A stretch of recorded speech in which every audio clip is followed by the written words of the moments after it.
Welcome to From Shambles to Shambhala. I'm Zia, and Sophie's around here somewhere. I think she's in the kitchen, probably making a mess right now, so we'll see if she shows up later. But we just wanted to wish you a really happy new year, and we're sending you all our love and just thinking of you on this most auspicious day, the first day of 2022. I spent the early morning just gazing out the window and holding space for the coming year. And usually the sun would be coming up if there was a sun, but it's been overcast and quite snowy lately, so there was no sun this morning. But as I was looking out the window, these two beautiful swans flew by, and then they reappeared a little while later and landed out in the water. So to me, that felt like a really, really beautiful sign and message for the coming year. Swans are a symbol of grace, and these particular swans were trumpeter swans. We have two different kinds here in Victoria that show up, and there's the mute swans, and just as their name implies, they are very quiet, very mute. They don't make much sound at all. And then there are the trumpeter swans, and they are quite loud normally. They were quiet this morning. But to me, the fact that they were trumpeter swans, that also says something as well. And for me, it's, it's time for us to blow our horn. Time for us to really just express ourselves in the moment, whatever it is, whatever we are, and to just let that out. And whatever that is, it will be in grace. It will be in grace, just like those beautiful, majestic birds. We will be going into a Mercury retrograde very soon in January, starting on the 13th. And I don't know about you guys, but I'm already feeling the effects of that. I'm already having little glitches happening with my computer and correspondences, and we've also had some cancellations with sessions and different things like that. So you might be feeling a little bit of that as well. I feel so different about this year than I've ever felt about any other year. I felt it a little bit last year, but even more so this year. It's just that we used to be able to really predict, what was coming in a year. We could make plans. We could plan, when we're going to travel, when we're going to see family, friends, when we're going to go out to dinner, when, just basic things that we took for granted. And it's really almost impossible to do that now. And it just feels like we're really stepping more and more into this great unknown and surrendering more and more into, all of it. We're being literally forced out of our comfort zones into a great unknown that's exhilarating and exciting and absolutely terrifying as well. And when we look back at that comfort zone, we really start to realize it never really was a safe place. It was just an illusion. We're moving more and more into what really is real. And we're creating it together. We're creating it with each other, with our dreams, with our actions, with our words, and just like those trumpeter swans, just really expressing ourselves in the moment and getting really down to the essence of things, the true essence of things. We're going through this massive birthing process that really started in earnest in 2012. And although not a whole lot visibly happened that year, it was the beginning of, it was almost like the water breaking in 2012. And now the contractions cannot be denied. We are all feeling them, whether we believe in this great change or not. Everyone is feeling these intense contractions and this intense pressure that is literally extruding, allowing us to extrude those aspects of ourselves that we had no idea were even there.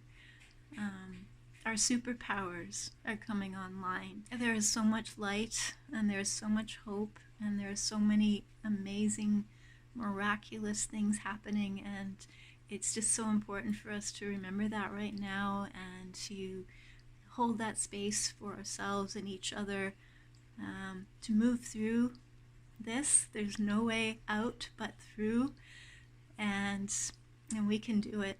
We wouldn't be here. We wouldn't be here if we couldn't do it. We're here for this. We're here for this. We were born for these times. And I'm just so grateful to be sharing this great adventure with you. I mean, it's overwhelming at times. All things are possible through the strength of our own heart, and especially when we come together, humans come together in the way that we are.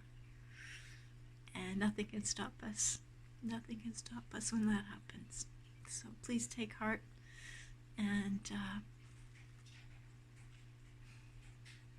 have a beautiful year, magical year. And just remember, anything and everything is possible, more and more and more. It's going to be a wild ride. And I'm so grateful to be on this with you. So I'll see you soon, and bless you all. Bye for now. Hi everybody, and welcome to From Shambles to Shambhala, and to the first Shambles to Shambhala of the new year, 2022. It's been a bit of a struggle this last 2 years, 3 years almost now, and almost everyone's gone through a very, very difficult and challenging time. And it's my real hope and wish that we begin to see the turning of the tide over the next few weeks. There are some really powerful energies here to assist us at this time, and really began on the December 18th date, when we are aligned with the galactic center, when these powerful energies come pouring through the center of the Milky Way galaxy, through our sun and into the earth and into us. And it's important to remember and understand that we've got these very powerful energies coming down from on high, from the cosmos, as well as energies coming up from Mother Earth herself. So it's really important for us to pay attention to our feelings, to take rest when we need it, to try and get out in nature whenever we can, to be tuned into these energies coming through, and not to be too worried or concerned if you feel some vibrations in your body, because you're just assimilating to new energies that are being made available to us. So then through the winter solstice and the Christmas period, we had further activity with the different planets having a huge impact upon us. One of those was Venus coming into a direct conjunction with Pluto around that solstice date. And then Venus turned retrograde, and she's going to be going retrograde now for the next 6 weeks, until January the 29th. And Venus represents our values, our money, our relationships, and she is now reaching back just to see what we may have missed, that we need to really review and re-evaluate, so that when she moves forward at the end of January, then she can really put into action what she has discovered that she'd missed previously. And this is the return of the divine feminine. And the conjunction with Pluto in Capricorn is about the transformation of the old order, the old Capricorn structure and government control and limitation. And so I feel very strongly that the feminine principle is going to be very much in the picture as this unfolds in the next few weeks and months, as this unfolds. The other important piece to mention is that this year we had 3 Saturn-Uranus squares, and this is part of a 44-year cycle, and this is what's called the third quarter square between them. And it seemed that during the course of the year that Saturn was in charge. Saturn is the old structure, is very much Capricorn energy, the old systems, the old way, and Uranus is all about upheaval, sudden shock of transformation into freedom. And then on January the 2nd, we have this new moon in Capricorn, 4 planets, Sun, Moon, Venus and Pluto. So they're all coming together, but the Sun and Moon are forming a beautiful trine with Uranus. And I believe this is the turning point where now Uranus takes over from Saturn and says, okay, we're done with the old, and now we're going to turn into the new energies of the new Earth. Uranus is in Taurus.